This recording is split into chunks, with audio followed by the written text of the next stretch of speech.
How's it going, Total Forest TV? My name is Jack and welcome to my preview for Nottingham Forest versus Burnley, taking place tomorrow at Turf Moor. It is our final game of the season and we are pretty much safe for another season in the pinnacle league of English football.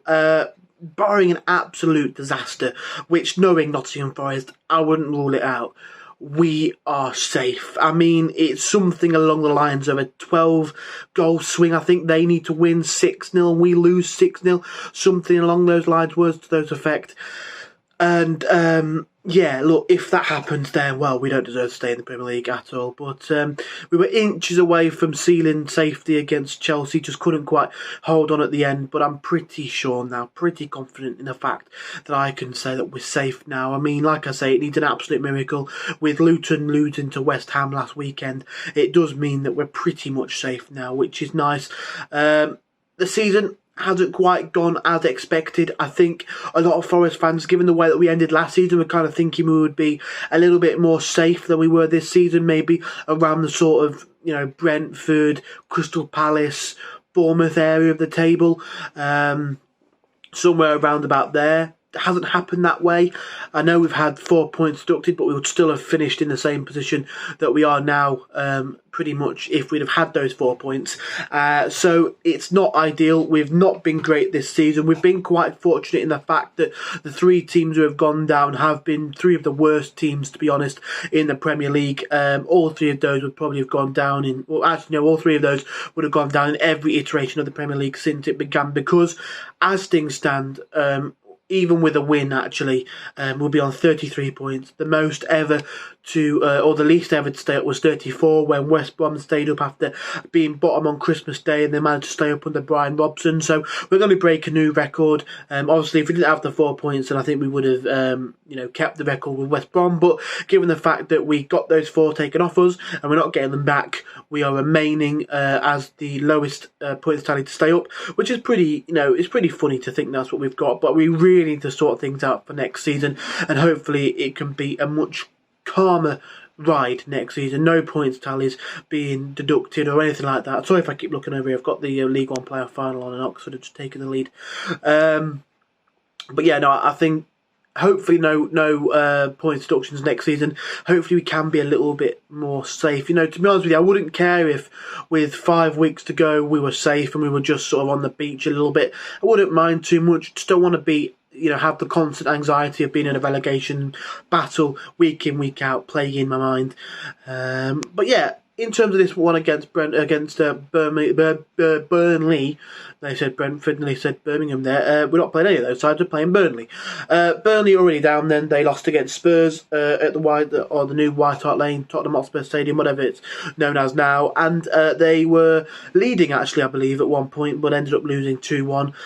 Thing with Burnley, they've really struggled to adapt, I think. Vincent Kompany's had a style of play that he wants to play. It worked really well for them in the Championship, but it's just not executed the way he would have hoped in the Premier League. A few of the Burnley fans and maybe a couple of neutrals thought they might be one of those teams that come up and pull up a few trees, finish around mid-table and pick up 1 or 2 wins that they weren't expecting to do so and play some nice football, but it just hasn't worked that way. They've been far too expansive in defence, left far too many gaps open. Their players haven't been ready to receive the passes that have come their way. They've not been set to turn and play a pass which they've been asked to do, and it's just not quite worked how it would have intended to have worked, and ultimately they didn't quite have enough to stay up. Recently they have had a turn in form and picking up a point at Old Trafford and 1 or 2 other things that they've been doing, beating Burnley beating Sheffield United and things like that. They've managed to give themselves a bit of a chance to stay up, but it was ultimately kind of a little bit too far, a step too far for them, given how their season started in horrific fashion. So going to this one, they will have nothing to play for other than pride. They'll be probably wanting to beat us because it might be funny for them if Luton stay up. I don't think that that's going to happen. I don't think that Luton will stay up. It will be an absolute disaster if it does. But I feel confident going into this one that we might win it, end the season on a high. I wouldn't be against seeing a 2-striker formation. I know Nuno likes to go with a sole striker, but I feel like giving Owonyi and Chris Wood a go last game of the season, why not? bit of fun. I've seen some fans mock up kind of a starting 11 that they would pick, and they had Murillo up front because, I don't want him to go, but it's looking likely if we're going to balance the books that one of our star men has to go, and I think he's probably the most prized asset we've got in terms of a player that can bring us in the Wonga that we need, given that he's young, he's a very good player, a lot of potential. I'm hearing that some of the big teams in the Premier League, some of the big European clubs are also interested in him, so put him up front and get him a goal would be pretty funny. But I think for me, I really like this five at the back that we've deployed over the last few weeks. We played it against Chelsea, played it against City, played it in the second half, I believe, against Sheffield United, if I remember correctly. And it really helps us to be a bit more of a danger to our opposition, because get the wing backs forward, get them moving and causing problems on the wide position. Have the three centre halves who, one can come across and cover, the other two can make a back two, which you wouldn't have had if obviously we were playing with a four at the back. So I think I like it. It makes us more dangerous going forward. It's weird to say, but having an extra defender actually makes us a bit more attacking, which is what we've probably lacked in certain games, a little bit of a threat that can cause opposition defences to have something to think about. Midfield two, then I think Yates and sorry, I've jumped the gun there. I've talked about the back five, but not told you who I want in the back five. Sells in goal for me. He's been brilliant. I think if we'd had Sells early on in the season, then we would have been safe by now, by the past couple of weeks, I think. Centre halves, then I'd probably go with Murillo for sure. Bolly I've been really pleased with, and I'd be happy to see Felipe in there. I believe it's his last game before retirement or before he leaves. I'm not sure if he's officially retiring or just going elsewhere, but I know that it's probably going to be his last game for the club. So if he could get a goal, that would be amazing. He's one of these sort of fan favourites. Doesn't maybe get a lot of time on the pitch, but he's won the hearts of the Forest fans. Wing backs, then I really like Ola Aina. I really think he's fantastic. Williams, I think he's still probably going to be out. I think he's out for when he got his injury, he was probably going to be out for the rest of the season, which is a shame. To see him out for the remainder of the season. I think he's a really good player.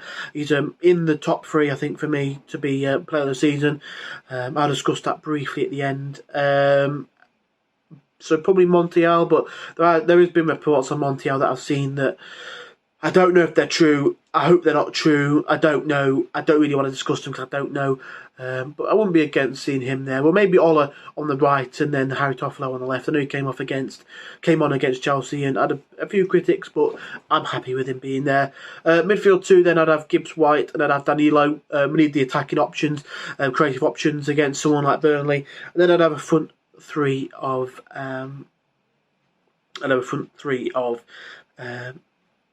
Callum Hudson-Odoi. Actually, no, we've gone with. I'm not going to. You know what? I did think about the front two. It's not going to work. I would have Callum Hudson-Odoi.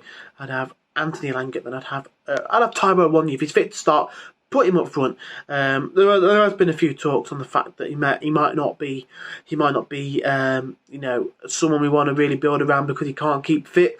I can see that. I can really see that. But for me, I think if we can keep him fit, he's a prize asset. I think we should get another striker in the summer, another centre forward. But I think give Tyrone a go. If he can start from the off, he can start from the off. I think you'd be happy with that one. Scoreline wise, I'm going to go with 2-1 Forest. I think we'll do the job. I think we'll be safe again for another season. This next season needs to be a step up. I don't think we want another sort of oh my days, Oxford are 2-0 up. Unbelievable. I don't think we want another repeat of what's happened this season and last season. We want to be a bit more comfortable, but we'll see how things pan out. I did mention player of the season. I did the vote on the Forest website. I voted for Murillo. Gibbs White's been excellent, and I think for spells in the season, Neco's been fantastic. But I think Murillo for me has just been a constant performer in a bad defence. I think he's been someone that's really played well, and I'm really really delighted that we've had him for a season, and wish him well if it is his last season. But yeah, I think for me, I think for me we want to be giving Murillo player of the season. I think he deserves it. But like I say, 2-1 for me. I think we should be all right. I'm not worried. I think we'll be okay. So let us know in the comment section down below your thoughts on the game. Who you think's going to start and all that good stuff. Let us know what you thought of the season. If you did enjoy this video, smash the like button, subscribe if you haven't already, and come on, you Reds.